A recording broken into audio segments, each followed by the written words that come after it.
Okay, um, we're going to do a little bit of instruction for Kriya. This is a spoken instruction. It's going to give you an overlay, an illustration, a picture. When you are doing your flow, there will be no mental interpretation or knowing.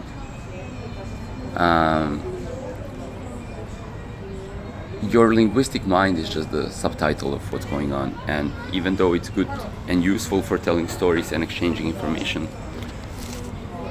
when you are doing Kriya, you cannot do it with the mind.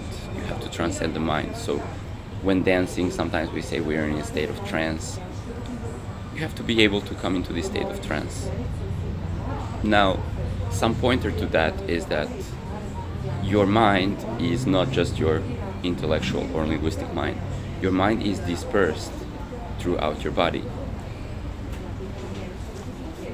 Actually, your mind is not just your own personal thoughts. Your mind is nature. Your mind is the cosmos.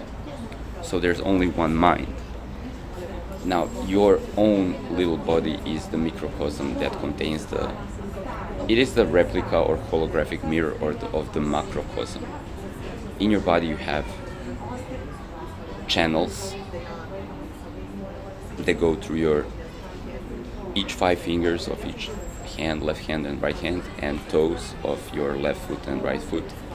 They contain 10 greater, or you could say main energy channels. You can also identify these as the major arcana. So these are strings that you can imagine that are going, energetic strings that make your puppet, that make your body, make your Pinocchio dance. The puppet needs to be pulled by the strings. So you want to wiggle your fingers and wiggle your toes to awaken in your awareness these channels. Now these channels are intelligent, and other than these main 10 channels that go through your left side of the body and right side of the body, you also have the main channel down the spine. That will be also your third eye in the spine channel, the center one. And you have left and right channels, so the left eye and the left eye temple, and the right eye and the right eye temple. The left and right channel, Ida and Pingala, they meet. So they're all part of this universal or cosmological construct that your body is, the microcosm. And all of this is your mind. So this mind is intelligent.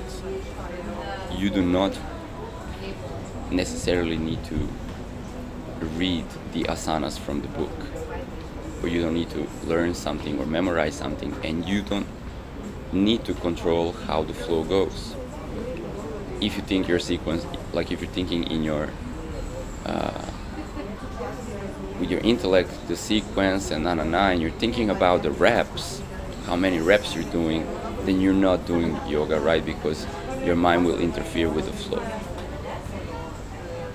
Your breath, your breathing is connecting all of the channels, Ida Pingala and the 10 main nadis and the main channel down the spine. So they're all connecting. So you only need to follow your body's natural rhythm and the breathing. Now the breathing becomes very important, or it is the most important thing, because your movement cannot be faster or slower than your breath. Every movement, every opening and closing needs to follow the breath. And simply when your body is doing the flow, sometimes you will need to pace yourself. Body feels the need to recover or do some gentle stretching. and it will start to breathe slow. And then your movement needs to become slow to accompany the breathing, so you cannot push the reps.